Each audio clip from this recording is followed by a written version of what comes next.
경제 상식과 금융 정보를 전해드리는 세모금의 최백은입니다.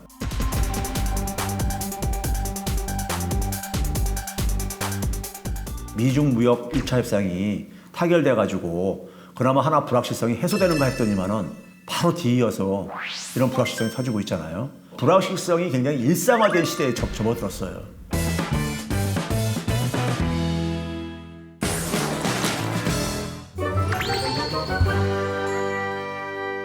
지난해 연말부터 좀 경기가 세계 경기가 회복되면서 중국 경제가 그래도 올해 한 6%까지 방어를 할 수 있지 않겠는가 이렇게 이제 내다봤던 거예요. 그런 어떤 하나의 낙관적인 어떤 전망 속에는 미중 무역 타결, 1차 무역 협상 타결도 하나의 그 기여를 했었던 거죠. 그런데 그 타결되자 며칠 지나고 나서 바로 이 신종 코로나 바이러스 사태가 터진 거란 말이에요. 그래서 이걸로 인해서 적어도 1분기에 중국의 성장률은 한 6%에서 한 4%로 떨어질 거라는 이런 이제 전망을 하고 있습니다. 1분기에 중국의 성장률이 한 4%대까지 떨어진다는 얘기는요. 2018년 기준으로 하게 되면 한 4.2%가 정부가 만들어내는 성장률입니다.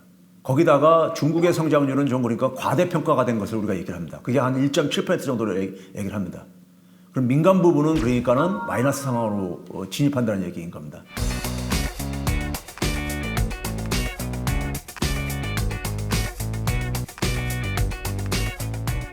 중국의 성장 패턴을 변화시켜야 되는 시점에 이런 게 터졌다는 점에서 심각성을 갖고 있다고 보고요. 중국은 2000년대 들어와서 수출 가지고 경제 성장을 했다고 과언이 아닌 이런 나라입니다.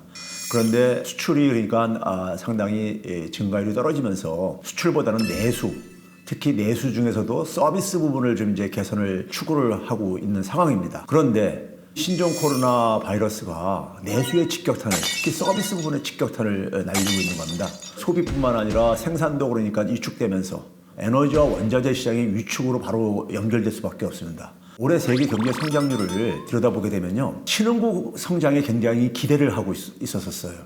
그런데 WTI 기준으로 그러니까 $50 선이 붕괴가 됐었고 우리 가격들 같은 경우도 지금 그러니까 다시 바닥을 치고 있습니다. 신흥국들이 그러니까 자신들이 원자재나 석유를 팔아가지고 그 수입을 가지고 경제 건설을 해야 되는데 이게 직격탄을 또 맞을 수밖에 없게 되겠죠. 이번 사태로 인해서 세계 경제가 그냥 아예 다 침체로 가는 거 아니냐는 걱정도 있거든요. 중국 경제가 빠르게 그러니까 우리가 경착륙으로 만약에 가라앉을 경우에는 세계 경제는 대불황 혹은 공황 수준으로 진입할 가능성도 배제할 수 없다고 생각하고 있습니다. 글로벌화가 과거에는 굉장히 경제적인 하나의 이득으로 작용했다면은 이제 좀 부담으로 작용하고 있는 상황이에요. 일본에서 지진이 발생을 했었을 때 미국의 GM이 자동차 생산하는데 큰 타격을 받았었어요.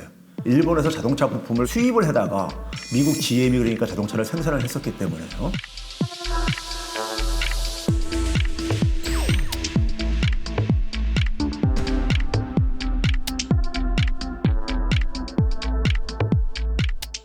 우리가 작년에 일본에 반도체 디스플레이 관련 그러니까 부품 소재의 수출 보복을 받았을 때도 기업들이 타격을 굉장히 입을 수밖에 없었잖아요.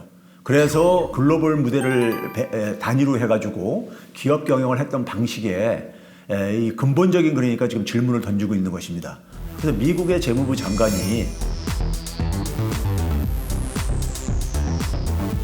신종 코로나 바이러스가 중국 경제한테는 좀 미안한 일이지만은 미국 경제한테는 도움이 될 수 있을 것 같다 한 얘기가 뭐냐면요.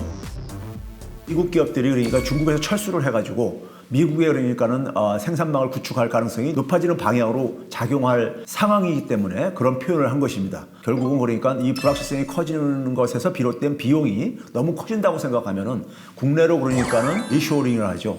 돌아올 가능성도 저는 배제할 수 없다고 보고 있고요. 향후에 이런 불확실성은 굉장히 빈도수가 높아질 걸로 본다는 점에서 국내 중소기업과 대기업 간의 협력 체제를 구축하는 그런 계기로 좀 작용을 했으면 좋겠습니다.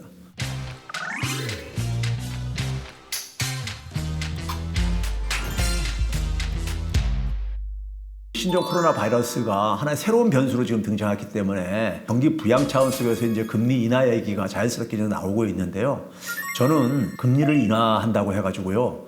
진짜 돈이 필요로 하는 사람들 한테 이게 얼마나 혜택이 돌아가겠는가. 중앙은행에서 금리를 인하한 것의 혜택은요, 대부분 누가 보냐면요, 대기업과 은행을 이용할 수 있는 사람들만 대부분이 그 이익은 봐요. 근데 그분들은 사실 그러니까 지금 자금의 압박을 받지 않는 사람들이에요. 그럼 그 돈이 어디로 가겠습니까? 이 부동산 이런 쪽으로 또 흘러 들어갑니다. 그러니까 부작용도 있는 거예요. 그래서 저는 금리 인하를 가지고 경기 부양을 시킬 수 있는 가능성은 별로 없다고 보고요. 진짜 필요로 하는 사람들, 어려운 사람들, 은행의 문턱을 넘기 힘든 사람들, 그리고 혹은 굉장히 은행보다 높은 금리를 지급하는 사람들한테 오히려 그러니까 그 금융 지원 대책을 마련하는 것이 더 효과적이라고 보고 있습니다.